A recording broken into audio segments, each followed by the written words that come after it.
Nah, sebelum kami masuk ke dalam pembahasan materi yang ada di dalam jurnal yang kami bawakan, maka kita akan membahas terlebih dahulu materi yang terdapat dalam buku mata kuliah himpunan dan logika kami.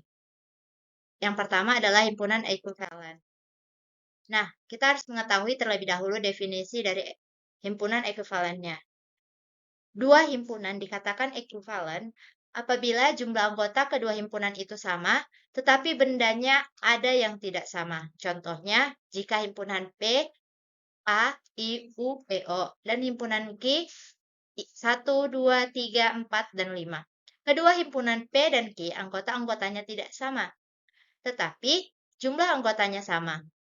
Maka himpunan P ekuivalen dengan Q dan dinotasikan dengan P ekuivalen dengan Q. Suatu himpunan A ekuivalen dengan himpunan B ditulis dengan yang bisa kita lihat dalam PPT kami. Himpunan A ekuivalen dengan B. Jika terdapat F di mana A sama dengan B yang bersifat 1-1 dan onto. Suatu himpunan dikatakan terhingga jika dan hanya jika himpunan tersebut kosong atau ekuivalen dengan 1, 2, sampai N anggotanya untuk setiap N elemen bilangan asli. Sebaliknya dikatakan terhingga. Sifat dari himpunan terhingga. Ada beberapa, namun kami akan memaparkan sebagiannya saja. Yang pertama, tidak ada bilangan asli yang ekuivalen terhadap himpunan bagian yang tepat dengan dirinya sendiri. Yang kedua, setiap himpunan terhingga adalah ekuivalen terhadap tepat satu bilangan asli. Yang ketiga, tidak ada himpunan terhingga yang ekuivalen terhadap himpunan bagian yang tepat dengan dirinya sendiri. Dan yang terakhir, misalkan A himpunan bagian dari B, jika B terhingga, maka A terhingga. Dan jika A tak terhingga, maka B tak terhingga. Kesimpulan sifat ekuivalen himpunan terhingga yang kami dapatkan yaitu himpunan terhingga dapat ekuivalen dengan himpunan bagian yang tepat dengan dirinya sendiri. Sifat ini berlaku untuk himpunan terhingga secara umum. Contoh soal yang kami ambil sangat simpel dan sangat sederhana.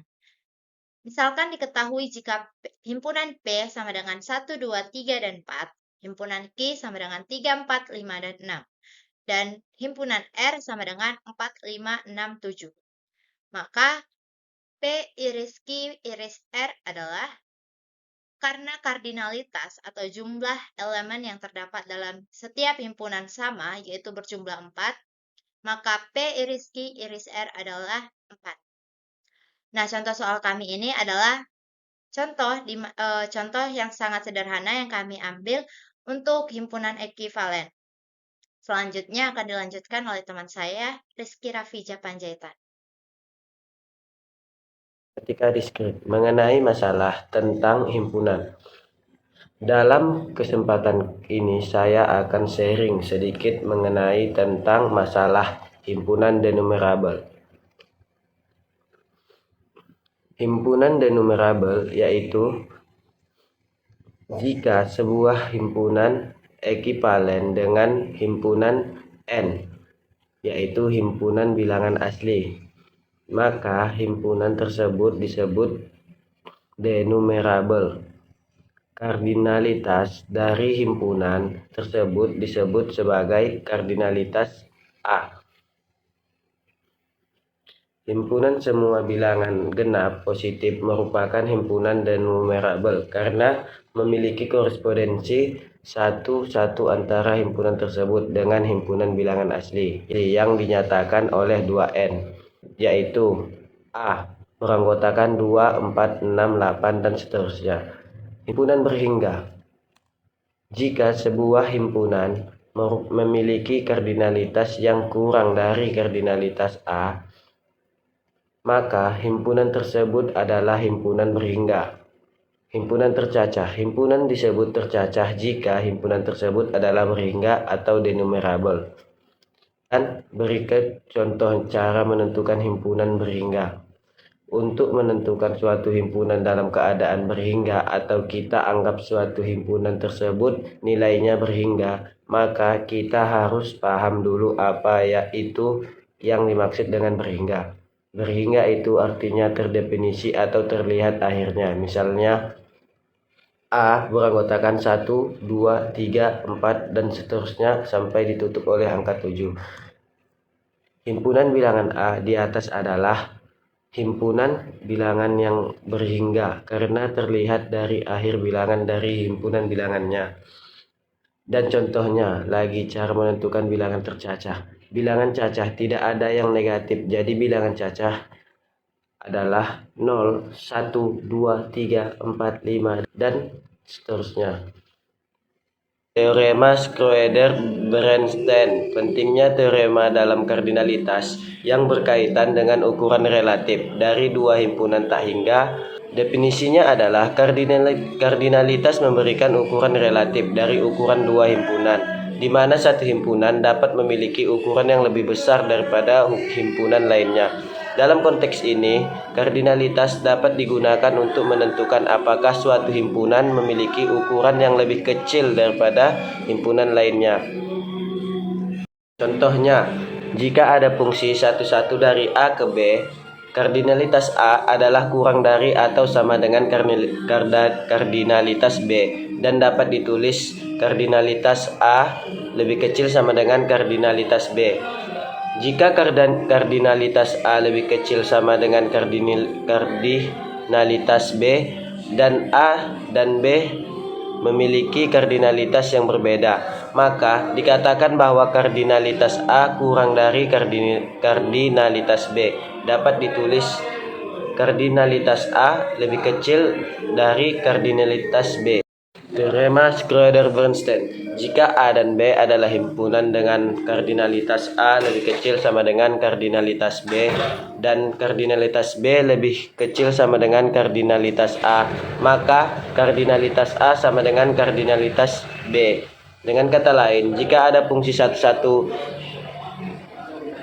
F dari A ke B dan G dari B ke A, maka ada korespondensi 1 antara A dan B.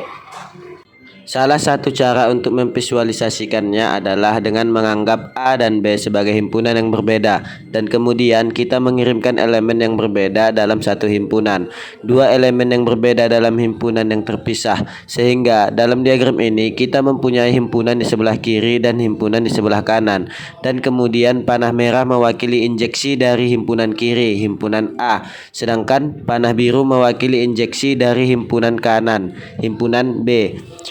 Kita kemudian dapat menggunakan ini untuk pengertian. Jadi bagaimana kita dapat membuat bijeksi H jika yang kita miliki hanyalah dua injeksi, fungsi F dari himpunan A ke himpunan B dan fungsi G dari himpunan B ke himpunan A.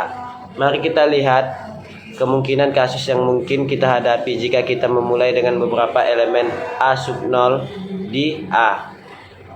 Katakanlah kita memulai dengan elemen ini, yaitu 0 di himpunan kita A di sebelah kiri, B menuju ke himpunan kita di sebelah kanan. Jadi dimulai dengan 0. Kita tahu bahwa fungsi kita F mengirimkan 0 ke sesuatu. Jadi kita sekarang memiliki beberapa elemen di B. Fungsi kita G memberitahu kita bahwa itu akan kembali ke A. Kemudian kita akan mengulangi proses ini sampai kita mengetahui situasi apa yang sedang kita hadapi. Jadi mungkin terjadi bolak-balik antara A dan B dan kemudian kembali ke A. Jika demikian, maka dalam hal ini kita memiliki loop yang merupakan salah satu situasi yang mungkin terjadi. Jadi kita mungkin memiliki sebuah loop yang dimulai dari 0, bolak-balik melalui beberapa elemen, dan kemudian berakhir kembali pada 0. Selain itu, kita juga mungkin berakhir dengan rantai yang dimulai dari A. Jadi mungkin dimulai dengan 0 dan kemudian terus berlanjut selamanya tanpa akhir. Himpunan uncountable. Himpunan uncountable adalah himpunan yang memiliki ukuran yang lebih besar daripada himpunan bilangan bulat, tetapi tidak dapat dihubungkan secara satu-satu dengan himpunan bilangan real. Ini berarti tidak ada cara untuk mengurutkan atau menghitung semua bilangan real secara berurutan. Sejarah dari himpunan uncountable. Konsep ini diperkenalkan oleh Georg Cantor pada akhir abad ke-19. Cantor membuktikan bahwa himpunan bilangan real memiliki kardinalitas yang lebih besar daripada himpunan bilangan bulat. Contohnya, bilangan real antara 0 dan 1 yang tidak ada di dalam daftar. Asumsikan bahwa semua bilangan real antara 0 dan 1 dapat didaftar menjadi salah. Oleh karena itu, semua bilangan real 0 dan 1 tidak terdaftar. Sehingga himpunan bilangan real antara 0 dan 1 adalah himpunan uncountable.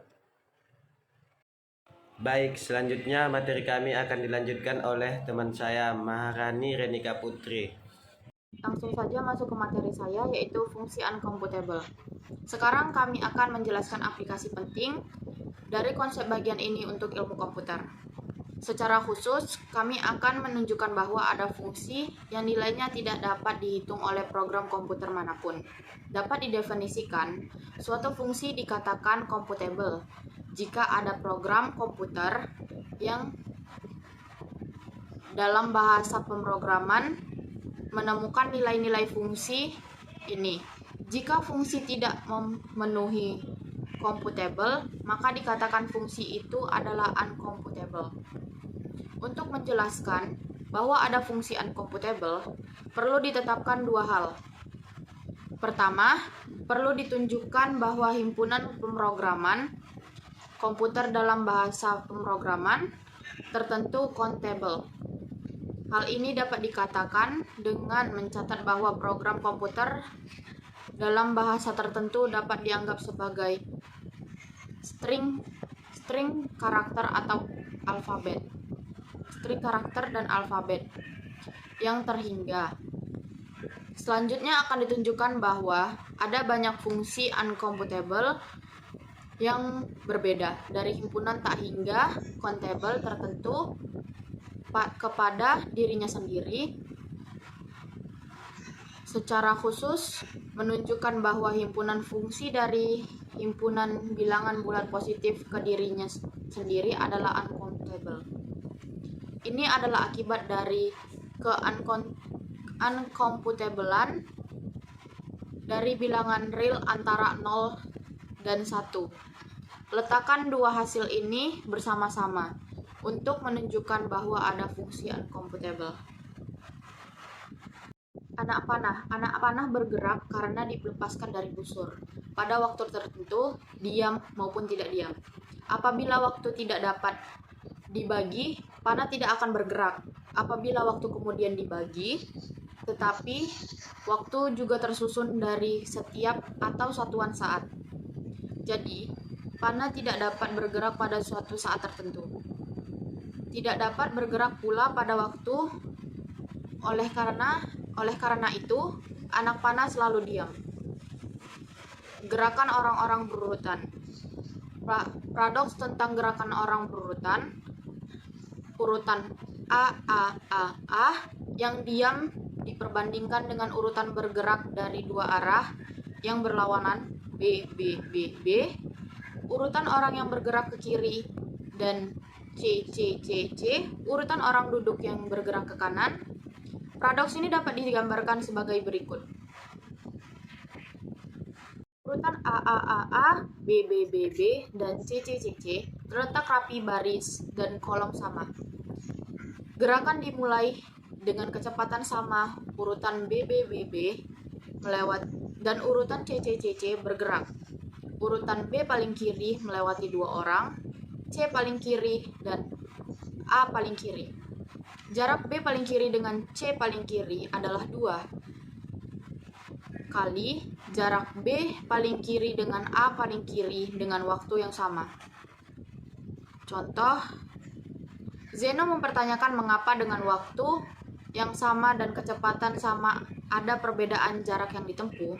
Paradoks Zeno banyak memberikan penjelasan dan mudah untuk ditunjukkan bahwa paradoks-paradoks tersebut menantang keyakinan intuisi yang umum bahwa hasil dari jumlah positif sebuah bilangan tak hingga merupakan ketakhinggaan yang besar sekalipun.